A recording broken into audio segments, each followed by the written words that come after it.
Welcome to another day of Yacht College. I am your self-appointed dean, Jeremiah O'Shan, and I am very, very happy to introduce you to RGN 253, Sports Heroines in Modern History. I am super excited about this class. It was a late addition to the curriculum, but I'm really glad that it came together. This is officially the start of week 2 of Yacht College, and one of my favorite parts of previous YachtCon events was the chance to bring the Rain and Sounders together and to bring those fan groups together. And so that is part of why I'm so excited to be able to have today's panel. I'm glad that we were able to make this work again. And before we get started, I wanted to remind you that the reason we're doing all this is to raise money for the Seattle Children's Autism Center. You can donate directly to the Autism Center by going to give.seattlechildrens.org/yachtcon. Our goal is to get to $15,000. It's a bit of a bold goal. It is actually quite a bit more than we've ever raised before, but I feel like we can get there with a little bit of support from our friends with the Rain and Rain fans and Ride of the Valkyries and everything else. But I am getting ready to pass it off, and the Ride of the Valkyries crew is going to take it from here. So thank you very much, Susie Rance, Jacob Cristobal, and Steve Vogt. Welcome to Yacht College. Thanks, Jeremiah. Thank you, everyone, for joining us today. As Jeremiah mentioned, we're kicking off an awesome conversation with some players at OL Reign. And for those of you who don't know, March is Women's History Month, and we're about to head into the last week of Women's History Month. I feel like every month should be Women's History Month, but that's kind of an aside. But we thought there would be no better way to kick off a conversation during Women's History Month than a conversation with women who are writing their own history for women in sports. So we're really excited to kick off this discussion. Before we do, we're just going to say a little hello and introduction of ourselves. So I'm Susie Rance again, and I'll turn it over to Jacob. Hello, everyone. I'm Jacob, one of the other writers at Ride of the Valkyries, and also co-host of the podcast Coffee and Valkyries. Over to you, Steve. And I'm Steve. I'm also a writer who covers the Rain at Ride of the Valkyries and occasionally hosts the podcast with Susie and Jacob. But now let's turn to our special guests who are here with us tonight. First up, we're thrilled to have Lauren Barnes. She's a Rain original. She was the 2016 NWSL Defender of the Year and someone who's been a leader on OL Reign's backline for almost a whole decade now. Lou, welcome, and thank you for joining us tonight. Thank you, guys. I'm excited to be here. We also have a player who joined last year in a trade with Orlando Pride. And if folks followed along last year, she was an awesome addition to the midfield. Danny Weatherholt, thank you for joining us as well. Yes, thank you for having me. And last but not least, we have Madison Hammond. Madison joined OL Reign last year as an undrafted rookie and became the first, but won't be the last, Native American player to play in the NWSL. Madison, thank you for taking the time to join us. Thanks for having us. Really excited to be here, you guys. So I'm going to dive right into the conversation. And, I mentioned Women's History Month. So I'm going to start with a little bit of history. Last year, the NWSL was the first team to return to play during the pandemic. You all played in a pretty tight bubble in Utah. And I'm just wondering, I know a lot has happened since then, but what was that experience like overall for the three of you? I can go first. I think it just gave us a new perspective on things going into a tournament style. We've never obviously done that in the history of NWSL. So I think we got to spend a little time in Montana before heading into Utah. But I think bringing the group closer together and being able to be around each other pretty much 24/7, I think there were so many positives we could take away from that. I think it made the group extremely tight coming into this year as well. We didn't have something like that, but we've had a long extended preseason as well. So I still kind of feel like it's got that similar vibe. And I've really enjoyed it. I've missed a lot of preseasons in the past playing overseas and whatnot. So being able to come back and being part of this family again just is really nice. And I think having that longer extended time together really, we were able to build some special relationships. Yeah. And I mean, to piggyback off that, I just think the time we got to spend together was just very special. There was a lot going on in the world, and we really needed to lean on each other, trust each other, grow with one another. And I think ultimately we all left the Challenge Cup better people and really challenging ourselves to grow and to put ourselves in uncomfortable situations in order to do so. So I think we all grew as people as well, which was really exciting. Yeah, for me, just being able to have my first year be in such a topsy-turvy kind of environment, it was nice to have the team as something that was really constant, and just having the team as like source that you can learn from, but also just being able to become a professional athlete in an environment where everyone else was also kind of going through things, and everybody was having to, as we've said, lean on each other. And so it made my experience and the adjustment a little bit easier, but it also allowed me to get to know people and for people to get to know me off the field. So now going into this year, it's just a lot more exciting to be back in this team environment and get ready for this season. Obviously, playing under extraordinary circumstances of a pandemic was physically and mentally challenging for everybody. And for it to happen during the summer of Black Lives Matter protests in response to the murder of George Floyd, can you talk about how experiencing that as a team and creating the spaces to have conversations about systemic racism and ensuring those spaces were solid so everyone was taken care of physically and emotionally just as part of that experience last year? Yeah, I think that it was something really special in that we created a space that was driven by us, and the conversations that we had and the questions that were asked and the stories that were shared were all very personal, and they were all respected. And I just think that the way that they were received and the way that we were able to be vulnerable with each other, but also take something away from those conversations and be able and willing to grow with it, is something that you don't get in every environment. So I think that it's been beneficial for us. And like Danny said, I think we all came out better for it, in whatever you took away from it.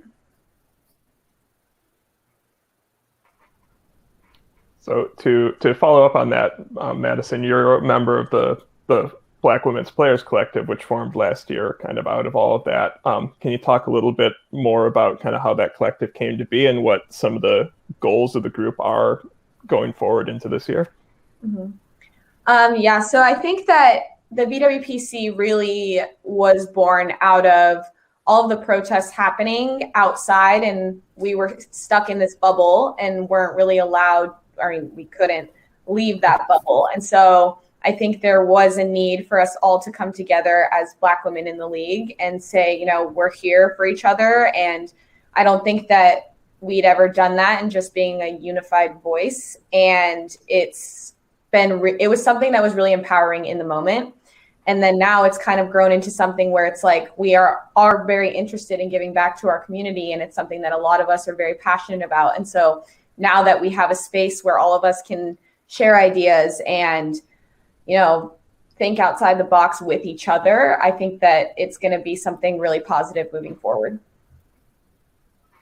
You know, Lou and Danny, Madison just talked a lot about like creating a really open space for conversation and dialogue. And I think a lot of that rests on the veteran players, you know, establishing that kind of culture and environment. I'm just curious, how did you both approach it as more of the veterans on the team to make sure the environment was really welcoming? Yeah, I think being part of a club since year one, it's always been something that we really pride ourselves on, to make sure that there is a safe space and that it's very inclusive as well. And I think, you know, just having these open conversations we were able to have with the team, and everyone just really being on board and being able to, you know, just understand each other, and then being able to have those conversations out loud and being super transparent with everything, I think was huge, both individually and as a group. I think we were able to really grow, you know, like Danny said, leaning on each other. You spoke about it as well. Just being able to kind of be there as a whole and go through it together, I think was something, one, very special, very eye-opening for myself, but I think that's just something that as a club, from top to bottom with the Predmores, we've always really wanted to establish. It was always been a foundation for us to make sure that there is a space for, obviously this last year highlighted a lot of things, but I think in general, that's been something that we've always been really, proud to partake in. And I think even players outside looking in have always said that about the Reign. And I think that's something really special.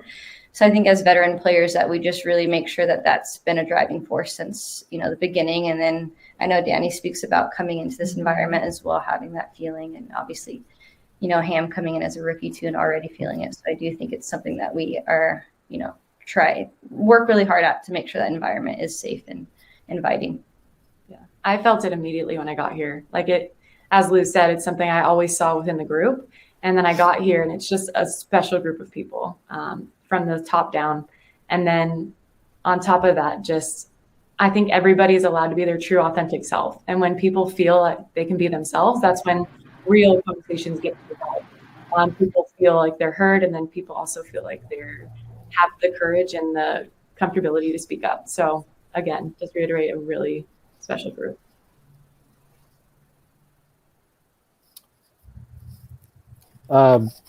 Just a quick follow-up to that, Lou. How does it feel just being one of the veterans on this team? And like Steve said in the intro, you're almost nearing a decade of service time in the league. And how does it feel just all this longevity with your career? Yeah, feels old. Jokes. Well, maybe not, but yeah. I mean, I'm so grateful, obviously, to be on a team since year one. Obviously, with our line of work, a lot of that is out of our control. So I'm so grateful to be able to be here, and there's a reason I want to be here as well. And I think every day I come in, both as a player and person, and fight to make sure I stay here, because it is something that I've now built from the ground up, and I want to continue to be a part of. And I want to, invite people to come in, younger, middle age, like whatever it is, to be able to come in and, be able to be the player they want to be, but also the person they want to be, and know that they can come into this environment and be super successful. So I think, having that competitive side, but also, I don't know, the gentle or tender side where people can come in and really, experience all that, but also get the best out of each other. And I think, I've really, really loved seeing that. And I've seen it since year one, whether, it doesn't matter what coach has been here, because the core group and, our values and everything always stay the same. So that's been really encouraging to see that each year it continues to grow. And obviously with the Challenge Cup having so many different circumstances, I think we've just seen even more growth coming into this year, and being able to play a full season, I'm really excited for. All three of you have talked about just how the environment has allowed for each of you to obviously shine on the field, but also, stay true to who you each are as persons, and also be empowered to talk about causes that are near and dear to you all. And in the case of you, Lou and Danny, we both know you're both strong advocates for reuse and sustainability. Can you give us some insight into just the personal changes each of you have made, as well as a team collectively, on just being advocates for that? Yeah, I can start us off. When I was in Orlando, I would bring a reusable bowl and plate every day to breakfast. And unfortunately, our setup there is we were constantly going through plastic, silverware, plates every day, twice a day, every player as well. So it was just an enormous amount of waste. And a few players acknowledged it, but never really wanted to jump on board. And then I got here and I brought my reusable plate out, and it was everyone had one. And I know it's a part. I know it's in part of being in Seattle, but these players from all over the world, international, just the people that really cared about it, were really invested in it. I knew I was right at home. So as simple as that, to go wear reusable water bottle, but also being a conscious consumer in the products that you buy. So buying products that actually do good and end up having a positive impact both on people and the environment. So again, right when I got here, I felt right at home, and no coincidence that Lou was leading that initiative within the group. So Yeah. And I just think too, like I've talked about before, we are in an environment, especially with OL, that allows us to kind of chase our passions outside of soccer as well. And they really support us with that. So I've always really been into sustainability, and I always knew that sport had a big impact as well. So over the Challenge Cup, we kind of looked into a few companies to help us, eliminate the waste we were using because of protocols for COVID. There was a lot of plastic utensils, cups, plates, anything you could think of, and obviously safety first. But we were able to kind of get some companies to come in and sponsor us and, be able to just limit the plastic within that few months. So once we knew that we can do that, and then, having the conversations as well with players, and they were really excited about it, we were like, why don't we continue? Our GM has a background in sustainability, which helps like so much. He's always educating us. So I think that's also something that we are fortunate to have with us as well, kind of saying, here are little things. So we're able to measure some of the carbon footprints during the Challenge Cup. So, we're just kind of playing with those numbers and seeing how we can reduce as much as we possibly can. So we've got, what's the water company? Everybody Water. Everybody Water came in. So we don't have any more plastic water bottles, which is amazing. We're looking into some of the laundry, Jazzy has Jazz It Up. I'm actually wearing it today. Sustainable clothing line, but she's also a huge advocate for it as well in the locker room. So you just see kind of everyone coming through and supporting, the cause. And it's been a really fun journey, actually. So we're hoping, we can be the most sustainable in the league come this year. I just thought of a quick follow-up fun question based on how Danny had started her answer with that. Where do all three of you stand on breakfast for dinner? I mean, yeah. I literally just had a breakfast quesadilla today. I'm all for it. I'm all for it. So kind of on the idea of making change and becoming more sustainable, like a lot of people say they want to do it, but I think there's kind of this hesitancy and challenge in not knowing where to start because it can feel like it's a very overwhelming topic. So like, what would you recommend from your own experience? What is something that's maybe a simple first step that OL Reign fans might try doing at home to kind of get themselves on a similar path? Yeah, we've actually talked about this a little bit. It definitely can be very overwhelming, but I think within the group, we just want to try to make, the smallest impact we can or the biggest impact, right? So a little bit goes a long way. I think even just like a reusable water bottle, and especially now during COVID, it's been like one of the easier switches, but it does eliminate so much. You don't even realize if you're able to kind of carry that around every day and just use literally a water bottle. But yeah, I think for me, it's not about being perfect, but just trying to do, more than not, I guess, in my daily life. Yeah, I'd have to agree on that. I think targeting where you create the most waste in your life. So like for me, I realized like I love coffee. And like for me, it's not just the coffee, it's the experience of like going and having it with friends and going for walks. And like, so the to-go coffee cups, like for me, I was like, okay, I need a reusable one that I would bring to every coffee shop, which COVID has stunted that a bit. But again, like pre-COVID times, that was something that really helped limit my waste. And then reusable silverware, that was a big one too. I think as athletes, when you come out of training, there's like a plastic water bottle right there, or you can go fill your bottle up. So it's that convenience side of it, but it takes an extra 2 seconds to go over and fill your water up. And I think I will never like judge anyone that doesn't want to do that. Like, I think that's the biggest thing is being supportive of the people around you and never being like, hey, don't use plastic. Like it's their own decision. It's their own journey. And just being a role model in like how you decide to, I guess, live your life. Madison, I'm going to ask you a question related to this as well. Danny expressed happy surprise when she joined the club and saw how much commitment there was across the board. What was it like for you? Is this a journey you've already been on, or was this new for you as well? From your laugh, I guess an answer, but I definitely think I have been aware of, like I I believe in sustainability, and I think that these are important issues. But I think when I joined this team is when I started actually making conscious decisions in my life, and it's mostly her fault.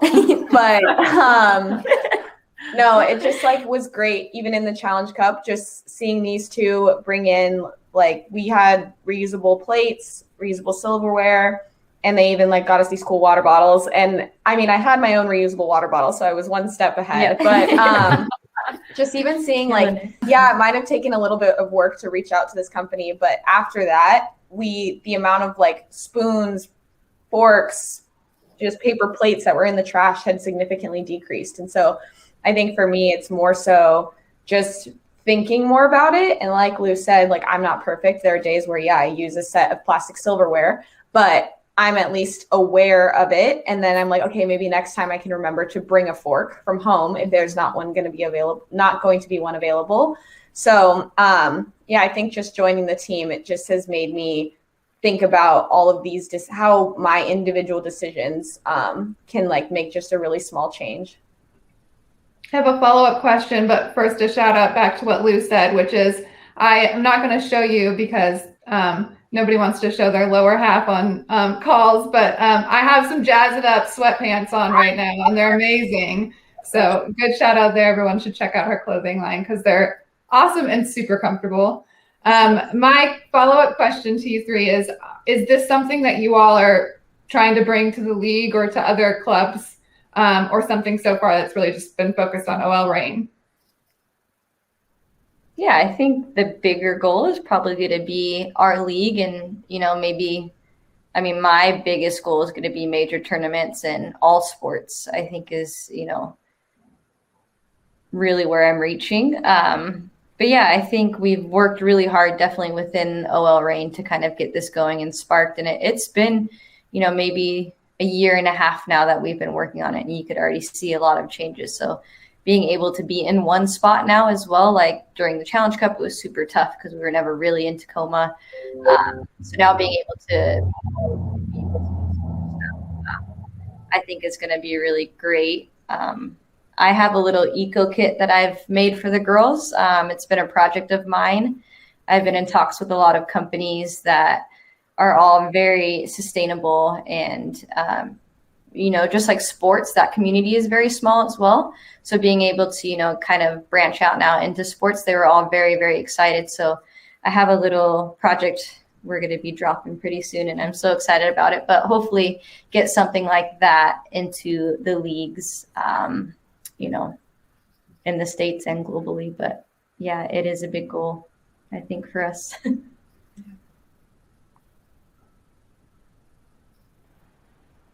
I think that is pretty amazing, and it does kind of highlight that, particularly the way the Reign are partnering with the for the water company, and how you guys have done partnerships with Water First before to show how there is an interesting synergy between social justice and environmental justice. So to keep the history theme going here for the course, we're going to transition a little bit more into the present, and because the present is all about learning and growing from things you've learned in the past. So like a lot of college exams, we'll start it easy. How's the preseason training going along for you guys this year? Yeah, it's going really well. We were talking about it. We're used to like a 6-week preseason or less. You come in, you already have to be fit. You do 2 weeks of training, you're already playing college teams, and you're straight into season. Like, it's kind of like you take a quick breath and you go. So we have a lot more time to work on tactical things and to really gel as a group, which has been really beneficial for us. And I think this is the first preseason I've been in where almost the whole team is here. And every other preseason I've been in, you have internationals or other players coming in a little late. So this really has given us a unique opportunity to have more time together. I honestly feel like it's made it a little bit less stressful. I feel like sometimes when we come in, it's like literally, fill on the gas pedal, because we have such a short time before like our first match, where I think we've been able to, incorporate so much within the last like 10 to 11 weeks. So I just think overall we're going to feel a lot more prepared going into our first games, whether it be these Challenge Cup games or, you know, heading into season. But I think I've really enjoyed that it hasn't just been like, you know, hitting the ground like so fast and never stopping, right? So I feel like that's been actually really enjoyable this preseason. Yeah, for me, I think it's been nice to have a longer preseason, but like Danny said, we're kind of in this middle point where there's about 4 weeks left, and I think it's just making me really excited for season. You know, it'll be my first full regular season, and it's a long one, so I think it's just something I've been trying to enjoy, and there have been tough days, but it's definitely overall been enjoyable, and I've just learned a lot. You know, speaking of just some of the positive things you're getting to experience in this last year, the NWSL saw a 500% increase in TV viewership last year at a time when a lot of sports were actually seeing declines. So I'm curious for all three of you or anyone who wants to take this, what are you hoping to see in women's soccer this year and in the future? Where are you hoping to grow even more? I think in our visibility, like I saw an alarming statistic the other day on the ESPNW app, and it was just the percentage of women that are showcased and given the media attention and given those opportunities is so small. And it's just alarming. Like you think we've come so far and then you see stuff like that. So for me, those opportunities, I'd like to see women getting more of. And I feel like you actually say this quite often. It's just, I want to see action. I feel like there's like a lot of conversations, but how is it followed up with action? So, you know, obviously with the pandemic and us being the first league to come back and the only thing on TV, like maybe that's why there was a spike, but I'm hoping to see that, you know, the people that did watch us really enjoyed us, and, you know, we play great soccer, and, you know, we should be in those channels way more than we are. So I just hope that it could be followed with some action this year. So I'm excited to see how that plays out. I think that, I mean, it's such a timely topic right now too with NCAA women's basketball, and there's obviously been a lot of negative attention around some of the unequal treatment that the women have been getting compared to the men. But at the same time, the thing I'm hungry for is just more coverage of the women and the like amazing show that they're putting on during the tournament. And I think that balance is still really lacking. And like you, I'm excited to hopefully see that change. Have either of you filled out a bracket, and is it still intact? Yeah. To be fair, I'm so disappointed I did not do a bracket this year, but I think because preseason has literally we've been busy, like good busy. We're on the field quite a bit, you know, and I think like we literally turned our heads and it was March Madness, and we were like, "Where's our brackets?" I didn't know it was March, but yeah, there we go. I mean, we just don't even know what day time it is, but we've watched a few games. Yep. Yeah, and there are some girls. I know Z was watching a basketball game, I think maybe 2 days ago in the locker room. Yeah, it's definitely of interest, and I think some girls probably have. I think Boats are Beth has been in a bracket. Sorry, we go over Boats.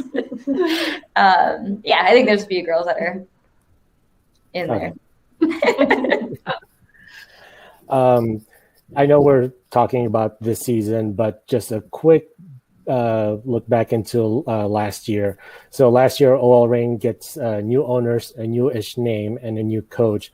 What are your impressions of just the entire experience from last year, as much as it was obviously a truncated season, you know, but with the new ownership and new coach and all of that?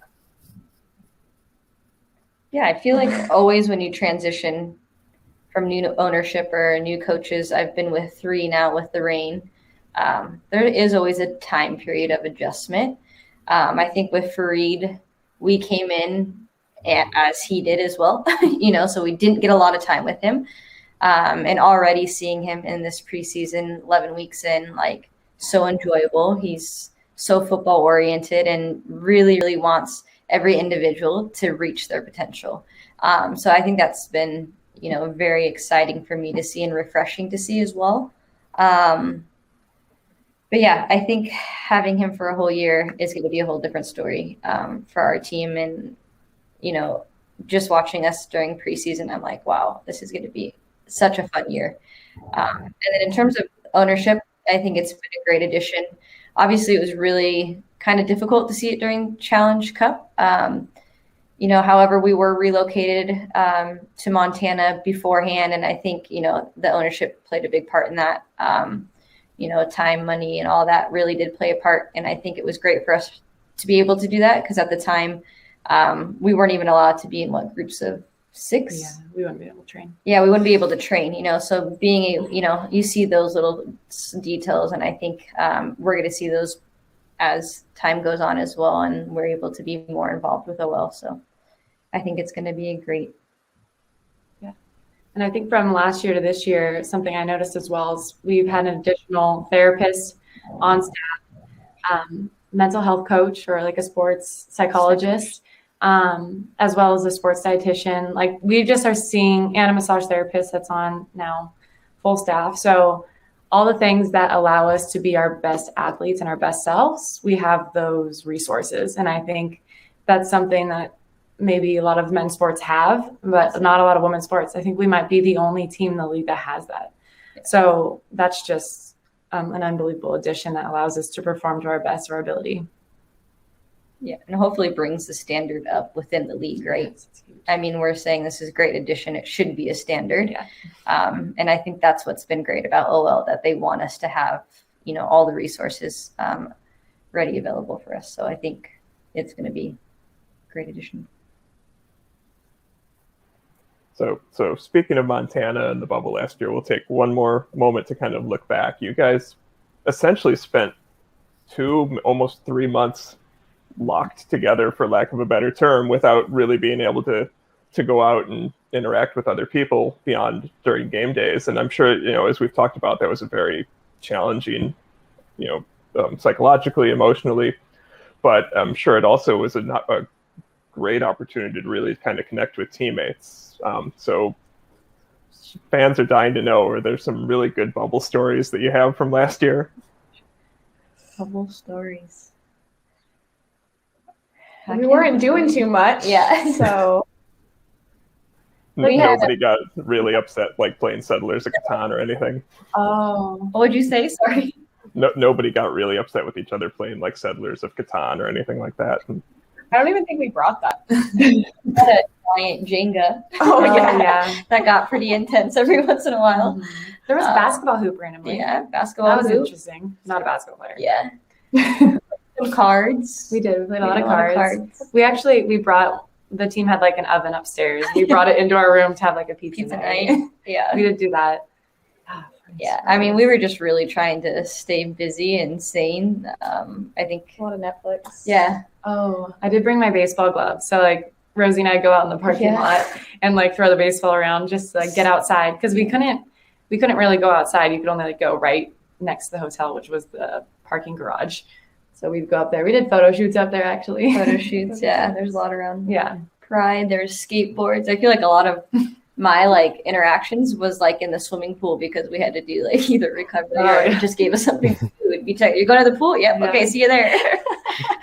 Yeah. Madison mentioned Netflix. Was there like a go-to show or a set of shows for the team, or was it just everyone has different tastes in car? Lou and I watched Ozark. Yeah. Oh, I with Jazzy. Yeah, that took up a lot of my time. Yeah, during the bubble.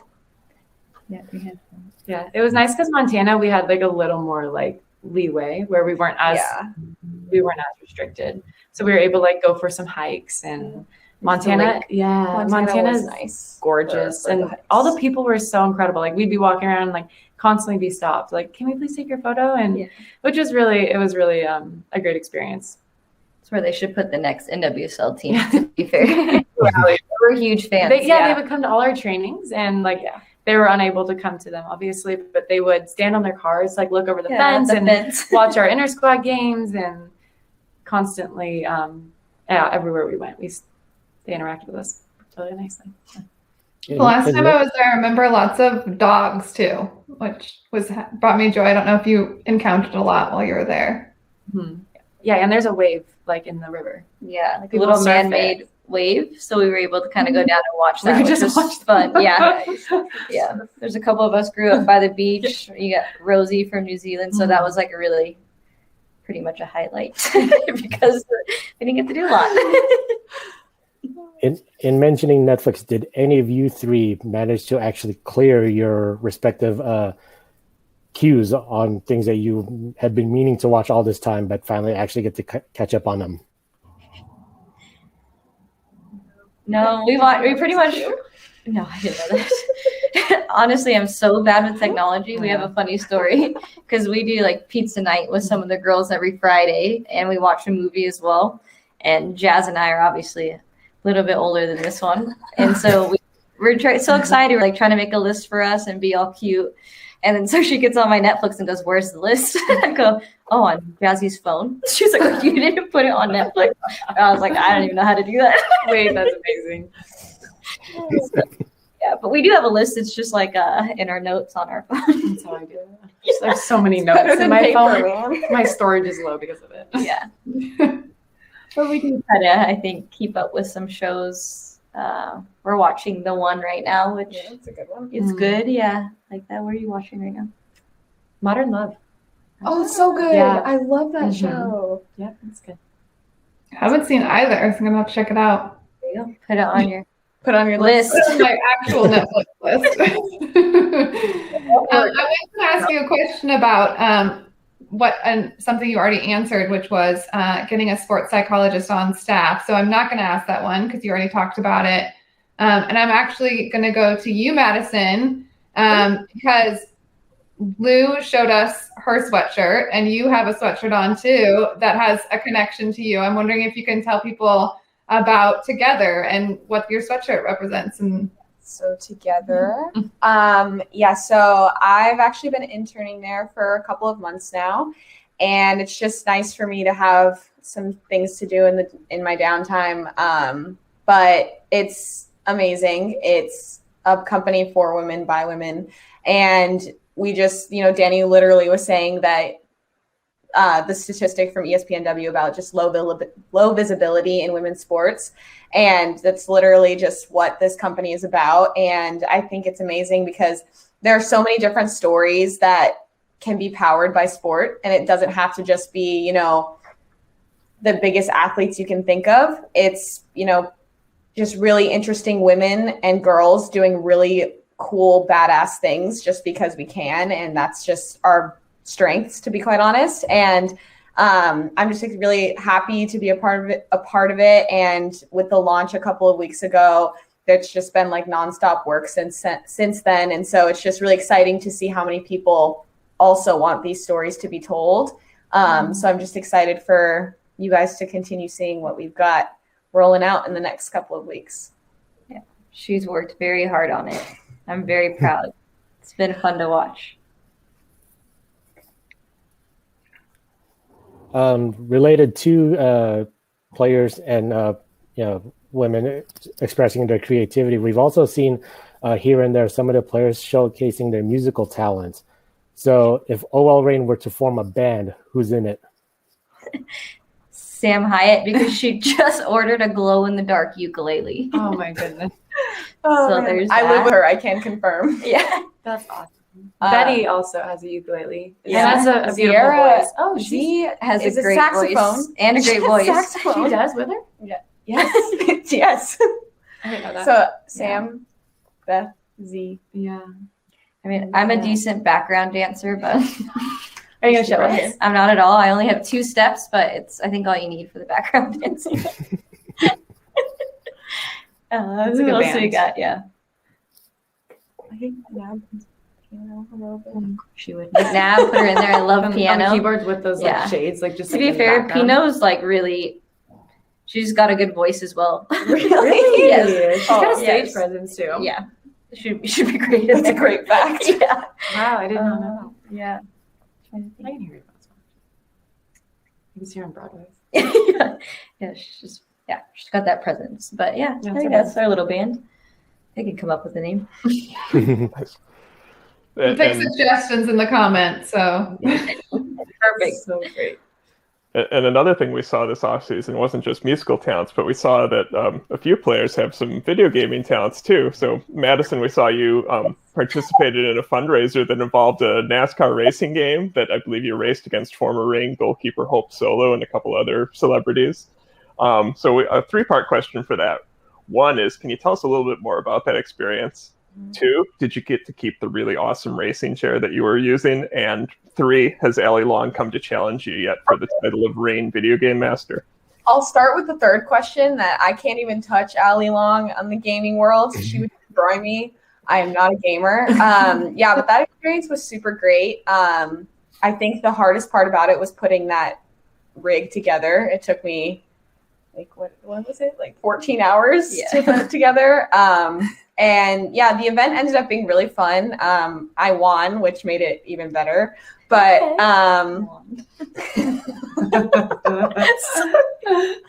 yeah, so I ended up winning, which was great. But yeah, it was great to interact with the other racers. You know, Oksana Masters was on there, and she was just a really interesting person to get to know. We were on just, you know, putting the whole event together for about 6 or 7 hours. And so just in talking to them and kind of seeing where all these women from all of these different sports and different sports has impacted us in such different ways, yet we're all here and in the same place and really wanting to champion women. I thought that was a really empowering event. It was fun when we were racing because all of our competitive streaks came out. Like, we were so nice beforehand, and then afterwards it was like no holding back. But yeah, it was great. The whole event was great. Oh, did I get to keep it? So I did get to keep it, but I didn't have any space for it really. It was in my mom's condo, and she was like, absolutely not. This needs to leave immediately. And so I wasn't going to ship it out here. So I ended up selling it, which is a less exciting story, but I did get to keep it. Oh, there's a gamer out there with the really cool and a good story behind it. I hope they know. Yeah. How special it is. Madison, will you be back to? Oh, go ahead, Jacob. Sorry. Madison, will you be back to defend your title this year? I am hoping that it's an annual event, and I hope I get a chance to defend my title. She's currently practicing in our team lounge. On Mario Kart. This is true. Well, speaking of titles, I'm going to talk about the upcoming Challenge Cup a little bit. And because this is tied to our college course theme, I have a fill-in-the-blank question for you three, which is, OL Reign will win the Challenge Cup if ... We win all our games. If we show up. I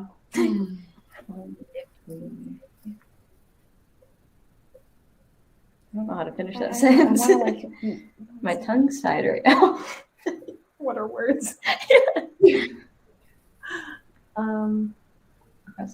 only thing that came to my mind was if we come together, but Together. I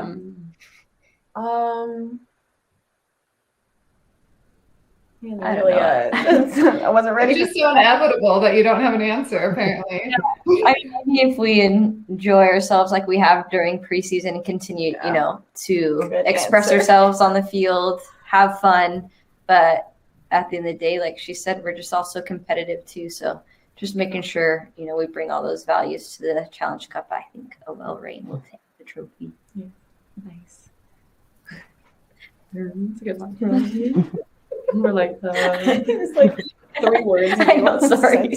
Yeah, I hope that fill in maybe as an alternative, what is something you think that fans and other teams are going to be surprised by when they see you guys step onto the field for the first time this year?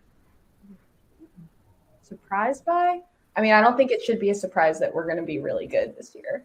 So that's really exciting.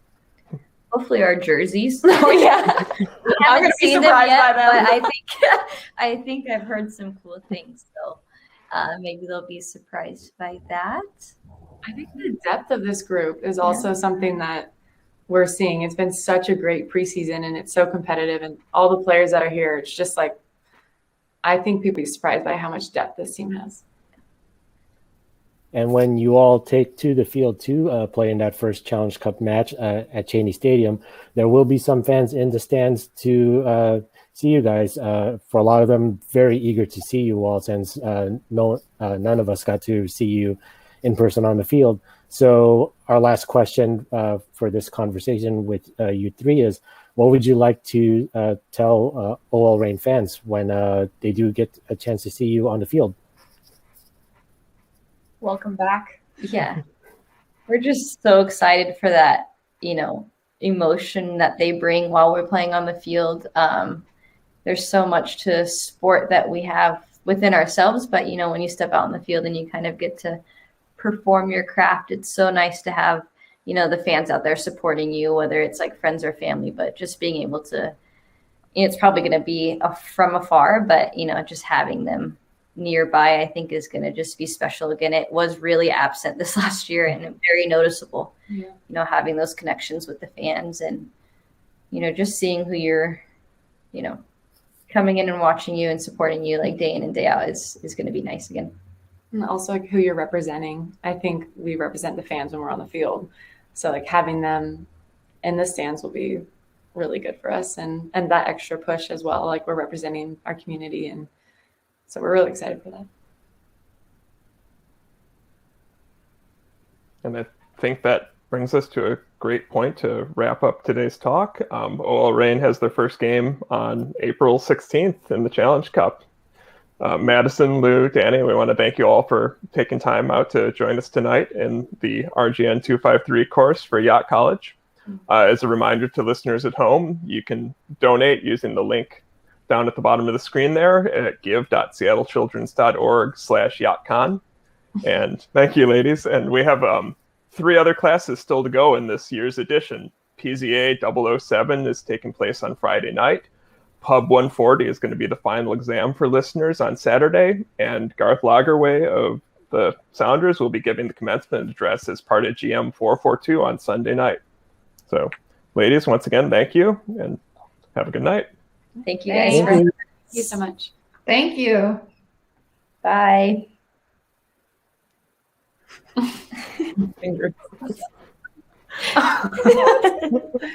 it still going?